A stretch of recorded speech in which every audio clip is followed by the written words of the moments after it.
نہیں بلکہ سچے اعتراف حق کا نتیجہ ہے۔ اس مقام پر یہ بات بھی دیکھنے کے قابل ہے کہ چند لمحوں کے اندر ایمان نے ان جادوگروں کی سیرت میں کتنا بڑا انقلاب پیدا کر دیا۔ ابھی تھوڑی دیر پہلے انہی جادوگروں کی ذہانت کا یہ حال تھا کہ اپنے دین آبائی کی نصرت و حمایت کے لیے گھروں سے چل کر آئے تھے اور فرعون سے پوچھ رہے تھے کہ اگر ہم نے اپنے مذہب کو موسیٰ علیہ السلام کے حملے سے بچا لیا تو سرکار سے ہمیں انعام تو ملے گا نا؟ یا اب جو نعمت ایمان نصیب ہوئی تو انہی کی حق پرستی اور اولو العزمی اس حد کو پہنچ گئی کہ تھوڑی دیر پہلے جس بادشاہ کے آگے لالچ کے مارے بچھے جا رہے تھے اب اس کی کبریائی اور اس کی جبر کو ٹھوکر مار رہے ہیں اور بدترین سزاؤں کو بھگتنے کے لیے تیار ہیں جن کی دھمکی وہ دے رہا ہے، مگر اس حق کو چھوڑنے کے لیے تیار نہیں ہے جس کی صداقت ان پر کھل چکی ہے۔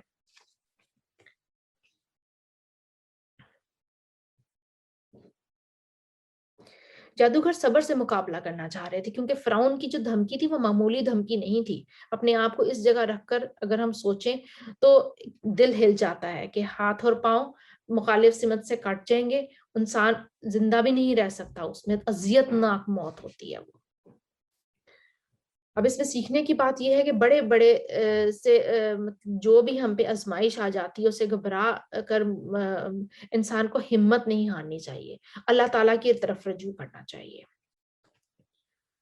ہمیں جب ہم اللہ تعالیٰ کی طرف ہمارا فوکس ہوگا کہ سب آزمائش سب کچھ اللہ کی طرف سے آیا ہے تو ہم دنیا کی باتوں میں یا دنیا کی آزمائش میں یا دنیا کی کسی بھی دیوی تکلیف میں ہم دل نہیں اپنا ہارتے۔ فرعون سے اس کے قوم کے سرداروں نے کہا، کیا تو موسیٰ اور اس کی قوم کو یوں ہی چھوڑ دے گا ملک میں فساد پھیلائیں اور تیری اور تیرے معبودوں کی بندگی چھوڑ بیٹھے؟ فرعون نے جواب دیا، میں ان کے بیٹوں کو قتل کراؤں گا اور ان کی عورتوں کو جیتا رہنے دوں گا، ہمارے اقتدار کی گرفت ان پر مضبوط ہے۔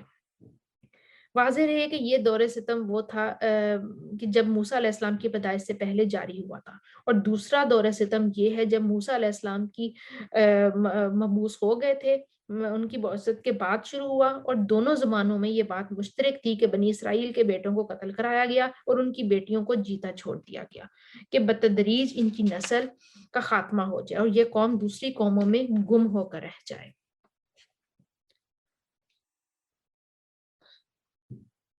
موسیٰ نے کہا، اپنی قوم سے اللہ سے مدد مانگو، صبر کرو، اللہ سے مدد مانگو، صبر کرو، زمین اللہ کی ہے، اپنے بندوں میں سے جس کو چاہتا ہے اس کا وارث بنا دیتا ہے، اور آخری کامیابی انہی کے لیے ہے جو اس سے ڈرتے ہوئے کام کرے۔ اس زمانے میں بعض لوگ اس آیت سے یہ فکرہ نکال لیتے کہ زمین اللہ کی ہے، یہ کہتے تھے، اور بعد کا فکرہ چھوڑ دیتے تھے، جس کو وہ چاہتا ہے اس کا وارث بنا دیتا ہے۔ ان کے غلط مفہوم لینا تو اس قوم کا پیشہ ہی تھا کہ وہ ہر چیز کا غلط مفہوم لے لیتے تھے۔ آخری کامیابی انہی کے لیے ہے جو اس سے ڈرتے ہوئے کام کریں۔ اس کی قوم کے لوگوں نے کہا، تیرے آنے سے پہلے بھی ہم ستائے جاتے تھے اور اب تیرے آنے کے بعد بھی ہم ستائے جا رہے ہیں۔ اس نے جواب دیا، قریب ہے وہ وقت کہ تمہارا رب تمہارے دشمن کو ہلاک کر دے گا اور تم کو زمین میں خلیفہ بنائے گا، پھر دیکھیے کہ تم کیسے عمل کرتے رہے ہو۔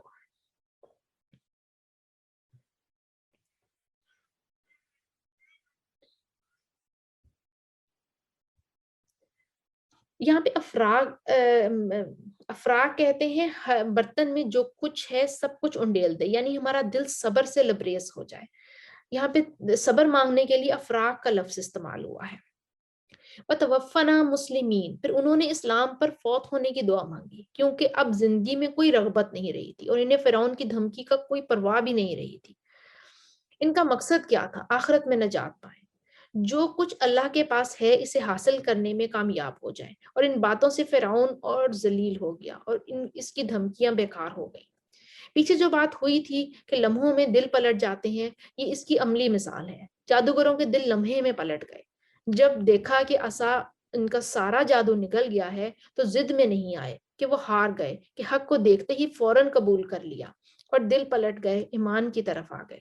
جب ایمان آیا تو اس کی روشنی سے سب سے بڑی فکر انہیں اپنی آخرت کی فکر لگی کہ فرعون کی دھمکیوں کی بھی نہیں، اس کے مقابلے میں صبر مانگ لیا۔ اصل ایمان ہی اس شخص کا سچا ہوتا ہے جس کو اپنی آخرت کی فکر ہو جاتی ہے۔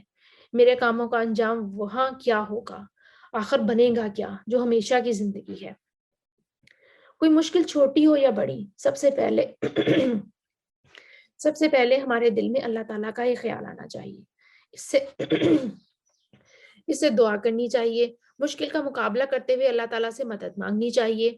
وَاسْتَعِینُوا بِالصَّبْرِ وَالصَّلَاةِ إِنَّهَا لَكَبِیرَةٌ إِلَّا عَلَى الْخَاشِعِینَ۔ نماز اللہ تعالیٰ سے دعا مانگنے کا بہترین طریقہ ہے۔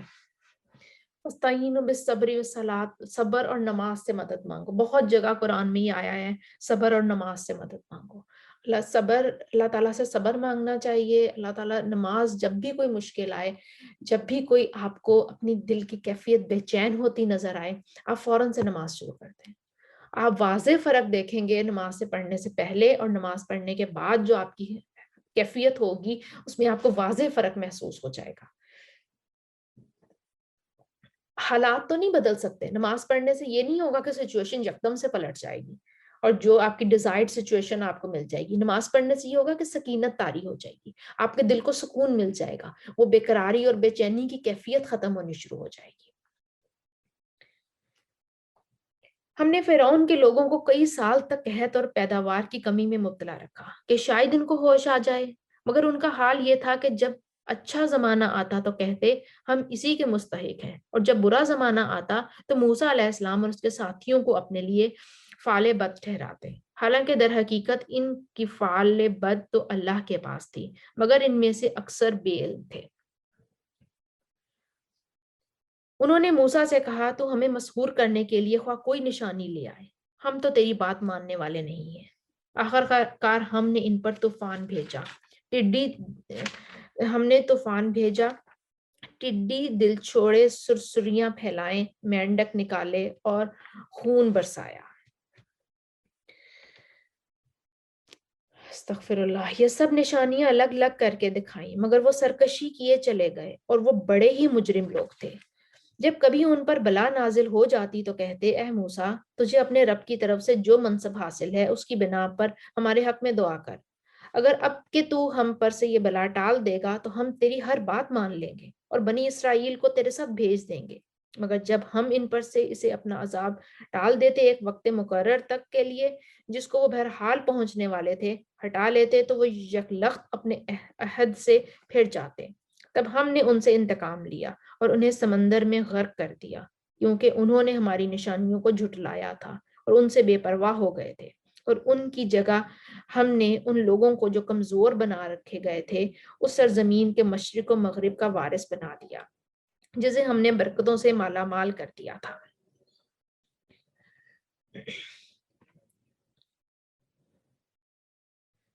یعنی بنی اسرائیل کو فلسطین کی سرزمین کا وارث بنا دیا۔ قرآن مجید میں مختلف مقامات پر فلسطین اور شام ہی کی سرزمین کے لیے یہ الفاظ استعمال کیے گئے ہیں کہ ہم نے اس سرزمین میں برکتیں نازل کی تھی۔ اس طرح بنی اسرائیل کے حق میں تیرے رب کا وعدہ خیر پورا ہوا، کیونکہ انہوں نے صبر سے کام لیا تھا، اور ہم نے فرعون اور اس کی قوم کا وہ سب کچھ برباد کر دیا جو وہ بناتے اور چڑھاتے تھے۔ بنی اسرائیل کو ہم نے سمندر سے گزار دیا، پھر وہ چلے اور راستے میں ایک ایسی قوم پر ان کا گزر ہوا جو اپنے چند بتوں کی گرویدہ بنی ہوئی تھی۔ کہنے لگے اے موسیٰ، ہمارے لیے بھی کوئی ایسا معبود بنا دے جسے ان لوگوں کے معبود ہیں۔ موسیٰ نے کہا تم لوگ بڑی نادانی کی باتیں کرتے ہو۔ یہ قوم اگرچہ مسلمان تھی، مگر مصر میں صدیوں تک ایک بت پرست قوم کے درمیان رہنے کا یہ اثر ہوا تھا۔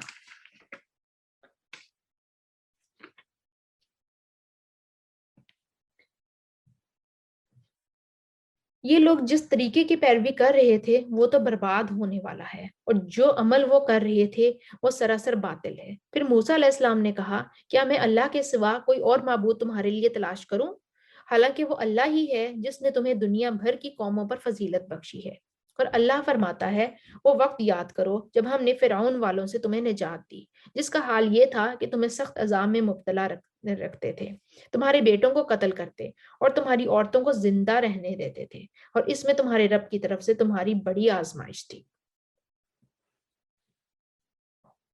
ہم نے موسیٰ علیہ السلام کو 30 شب و روز کے لیے کوہ سینا پر طلب کیا اور بعد میں 10 دن کا اضافہ کر دیا۔ اس طرح اس کے رب کی مقرر کردہ مدت پورے 40 دن ہو گئی۔ موسیٰ علیہ السلام نے چلتے ہوئے اپنے بھائی ہارون سے کہا کہ میرے پیچھے تم میری قوم میں میری جانشینی کرنا اور ٹھیک کام کرتے رہنا اور بگاڑ پیدا کرنے والوں کے لیے طریقے پر نہ چلنا۔ جب وہ ہمارے مقرر کیے ہوئے وقت پر پہنچا اور اس کے رب نے اس سے کلام کیا تو اس نے التجا کی کہ اے رب مجھے یارائے نظر دے کر میں تجھے دیکھوں، اے رب مجھے ایسی نظر دے کہ میں تجھے دیکھ سکوں۔ فرمایا تو مجھے نہیں دیکھ سکتا، ہاں ذرا سامنے کے پہاڑ کی طرف دیکھ، اگر وہ اپنی جگہ قائم رہ جائے تو البتہ تو مجھے دیکھ سکے گا۔ چنانچہ اس کے رب نے جب پہاڑ پر تجلی کی تو اسے ریزہ ریزہ کر دیا اور موسیٰ غش کھا کر گر پڑا۔ جب ہوش آیا تو بولا پاک ہے تیری ذات، میں تیرے حضور توبہ کرتا ہوں، میں سب سے پہلا ایمان لانے والا میں ہوں۔ فرمایا اے موسیٰ میں نے تمام لوگوں پر ترجیح دے کر تجھے منتخب کیا کہ میری پیغمبری کرے اور مجھ سے ہم کلام ہو، بس جو کچھ میں تجھے دوں اسے لے اور شکر بجا لا۔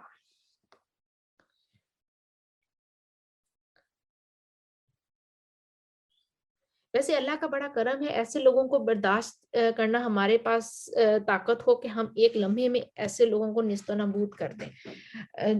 اگر طاقت آ جائے، جیسے یہ فرعون کا سارا واقعہ ہے کہ فرعون کا اور فرعونیوں کا جس طریقے سے نبی اللہ تعالیٰ نے ان پہ اتنے عذاب لے کر آئے، اتنی زیادہ ان کا امتحان ہوا، خشک سالی ہوئی اور آسمانی آفتیں آئیں، ہلاک ہوئے، ان کی فصلیں ماری گئیں جہاں پہ کچھ نہیں اگتا تھا، سختیاں، تکلیفیں، آزمائشیں، یہ سب چیزیں انسان کا دل نرم کر دیتی ہیں، انسان کے اندر جھکاؤ آ جاتا ہے۔ اللہ تعالیٰ کے پاس جو کچھ اجر و ثواب ہے، سختی کے وقت دل اس کی طرف راغب ہو جاتا ہے۔ جب دنیا والے دل توڑتے ہیں تو پھر انسان اللہ کی طرف راغب ہوتا ہے۔ جب دنیا ان سے چھن جاتی ہے تو انسان جنت کی نعمتوں کو یاد کرتا ہے، اور اگر دنیا ہی جنت بن جائے تو اصل جنت بھول جاتی ہے انسان کو۔ یاد رکھنے کی بات یہ ہے کہ نعمت کو کبھی بھی اپنا کمال نہیں سمجھے، کیونکہ یہ بھی ایک اللہ کا امتحان ہی ہوتا ہے۔ انسان کبھی یہ نہ کہے کہ مجھے یہ چیز اس علم کی وجہ سے ملی، یہ چیز مجھے فلاں طاقت کی وجہ سے ملی، فلاں قابلیت یا ذہانت کی وجہ سے ملی۔ اکثر یہ ہوتا ہے کہ جب کوئی کامیابی ملتی ہے تو ہم بھول جاتے ہیں اور خود کو کریڈٹ دینا شروع کر دیتے ہیں کہ یہ تو ہمارے وقت ہے۔ جب بھی کوئی اچیومنٹ ہوتی ہے تو ہم کہتے ہیں ہماری محنت کے نتیجے میں ہوئی ہے، اور جب بائی لک کوئی ہم کسی چیز میں کامیاب نہیں ہو پاتے یا وہ کامیابی نہیں ملتی جو ہم سوچ رہے ہوتے ہیں تو ہم کہتے ہیں کہ یہ اللہ نے قسمت میں ہی شاید ایسے لکھا تھا۔ تب ہم نہیں کہتے کہ ہماری شاید محنت میں کمی رہ گئی، یا شاید ہمارے شکر میں کمی رہ گئی، یا شاید ہمارے استغفار میں کمی رہ گئی، یہ کہیں نہ کہیں ہماری طرف سے کوئی کمی ہوئی ہے جو کہ یہ ہمیں پورے نتائج نہیں ملے ہیں۔ اس وقت ہم اللہ پہ بلیم دے دیتے ہیں، اور جب کوئی اچھی اچیومنٹ ہوتی ہے تو ہم کہتے ہیں یہ ہماری وجہ سے ہوا ہے، ہماری کوششوں کی وجہ سے ہوا ہے، یہ ہماری ذہانت کی وجہ سے ہوا ہے، یہ ہماری قابلیت کی وجہ سے ہوا ہے۔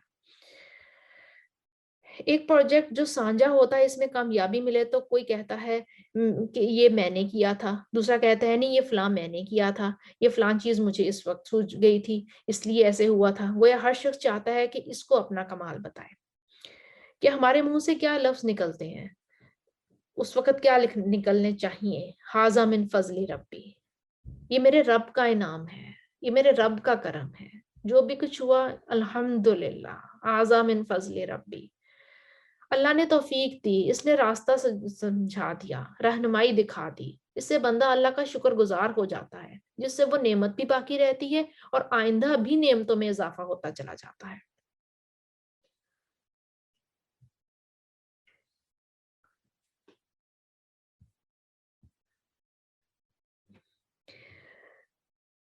اس کے بعد ہم نے موسیٰ علیہ السلام کو ہر شعبہ زندگی کے متعلق نصیحت اور ہر پہلو کے متعلق واضح ہدایت تختیوں پر لکھ کر دے دی، اور اس سے کہا ان ہدایات کو مضبوط ہاتھ سے سنبھال اور اپنی قوم کو حکم دے کہ ان کی بہتر مفہوم کی پیروی کرے۔